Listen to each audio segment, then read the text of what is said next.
Vous êtes sur la chaîne Initiation ouverte avec Jean-Yus et votre serviteur Jérôme. Je vous remercie de votre présence.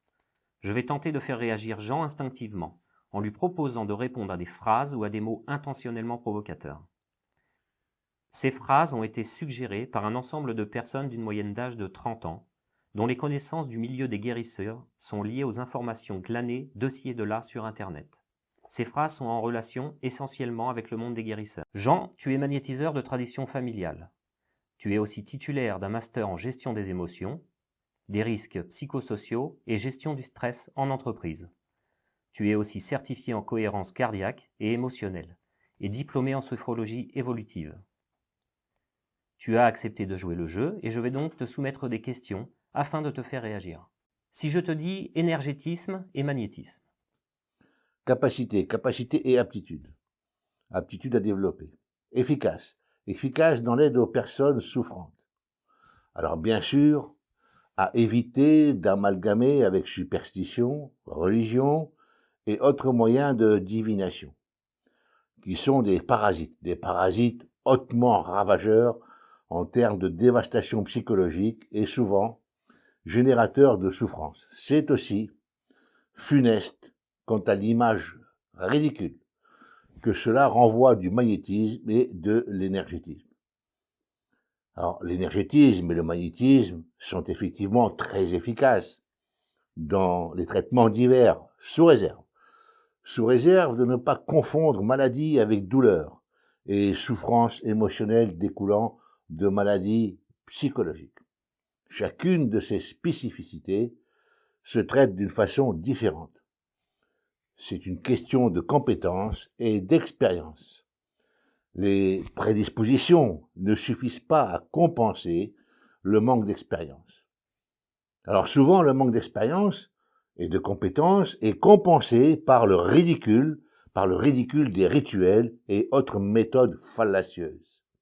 En règle générale, les personnes qui font appel à ces subterfuges se glorifient de pouvoirs surnaturels et miraculeux.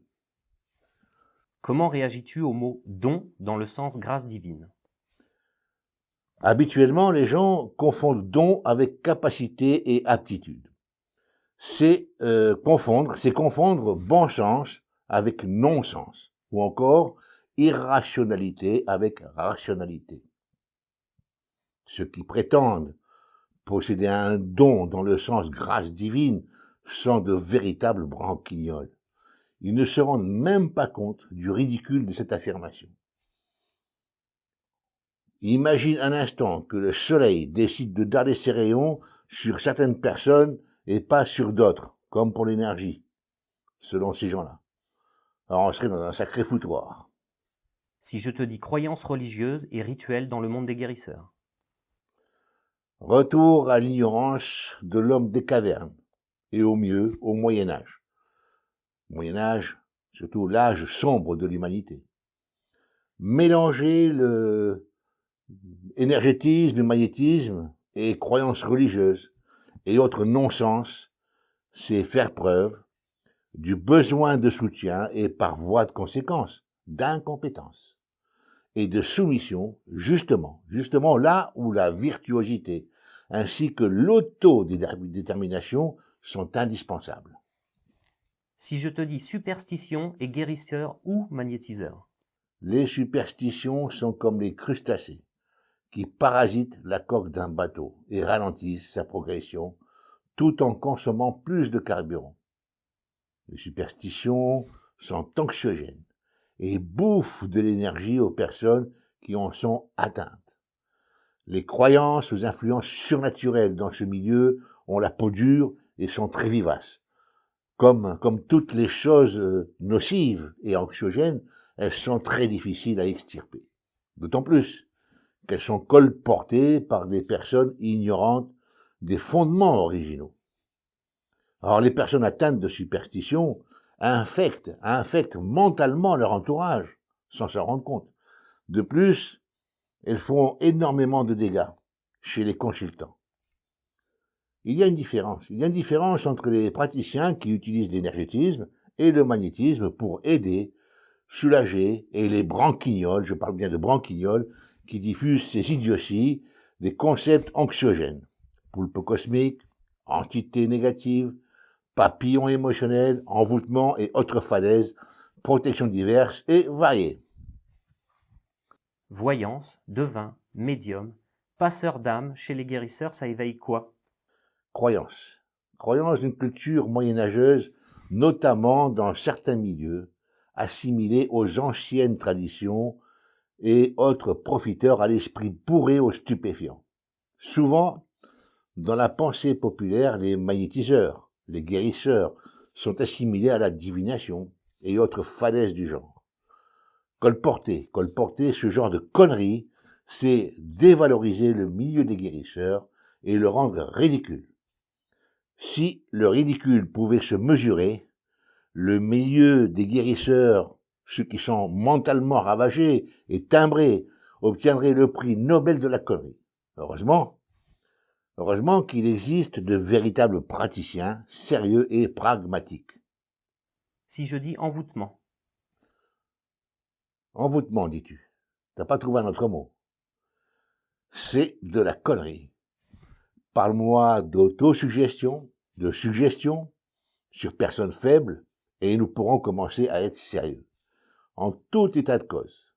Ça n'a rien à voir dans un cabinet de magnétiseurs, bien entendu. Je ne vois pas ce que viennent foutre les superstitions, les croyances religieuses ou philosophiques, ainsi que les moyens de divination tels que cartes et autres pratiques qui n'ont rien à voir dans un cabinet où doivent se prodiguer des soins énergétiques. Dans un cabinet, il y a le consultant et le praticien normalement expérimenté. Point à la ligne. Dans le cas contraire, cela montre le foutoir mental, je dis bien le foutoir mental de l'occupant des lieux, et probablement à la calebasse totalement fêlée. Alors ça, fais attention, ça peut être contagieux. Contrôle des connaissances des praticiens de ce milieu. Assainissement et nettoyage. Nettoyage sérieux. Je pense que, comme en Suisse ou en Allemagne, un contrôle quant aux connaissances réelles des postulants à l'énergétisme et au magnétisme éliminerait les thaumaturges, les illuminés et autres exaltés et désaxés en tout genre. Si jamais cela se produisait un jour, je t'assure qu'il y aurait un sacré coup de balai dans la maison magnétisme et énergétisme. Un coup de javel, quoi. Prière du guérisseur pour intercéder en faveur des malades. Alors je ne sais pas si tu es croyant, mais si tu l'es, tu as probablement un accès direct à la prière, je pense. Un genre de téléphone rouge d'urgence, en quelque sorte.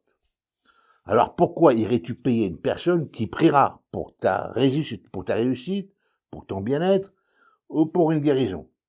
Alors penses-tu vraiment que le clampin qui prétend intercéder en ta faveur a quelque chose de plus que toi au regard d'un Dieu qui serait omnipotent, omniscient et omniprésent? Non mais imagine accepter de payer pour quelque chose que tu peux faire facilement toi-même et te faire baiser consciemment, quoi. En pensant que le fêlé de la calebasse a une particularité qui le rend supérieur à toi au regard d'un Dieu. C'est de la folie, non?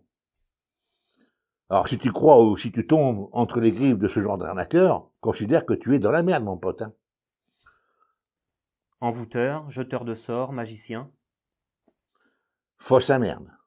Puanteur, esprit dérangé, arnaqueur, déchet d'humanité, exploitation de la souffrance. Quant aux pratiquants, qui y croient vraiment, ils se créent un monde illusoire, trompeur et patauge dans un pourrissoir. Ceux qui s'y laissent prendre sont malheureusement de pauvres bourgs qui sombrent dans des souffrances inutiles. Le mot de la fin? L'énergétisme et le magnétisme ne sont pas des modes. Aider des personnes malades, souffrantes, ce n'est pas diffuser des croyances illusoires et moyenâgeuses. Tu peux avoir tes propres croyances, et ça n'est pas à remettre en question. Cependant, dans un cabinet, il est important d'éviter d'étaler ce genre de convictions, garder sa propre dignité et faire preuve de respect. Un consultant doit trouver compréhension, aide, compétence et expérience.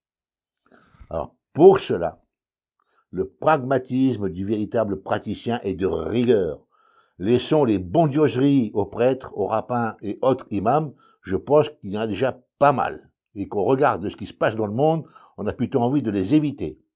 On connaît la qualité de l'arbre aux fruits qu'il donne. Je savais que cela pouvait être épique, et ce fut le cas.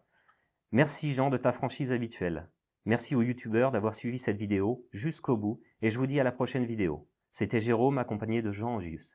J'ai l'impression que je vais m'attirer les foudres de toutes les personnes qui sont dans les sables mouvants des croyances merdeuses. Je pense que ça va être une bonne partie de plaisir. On va bien se marrer.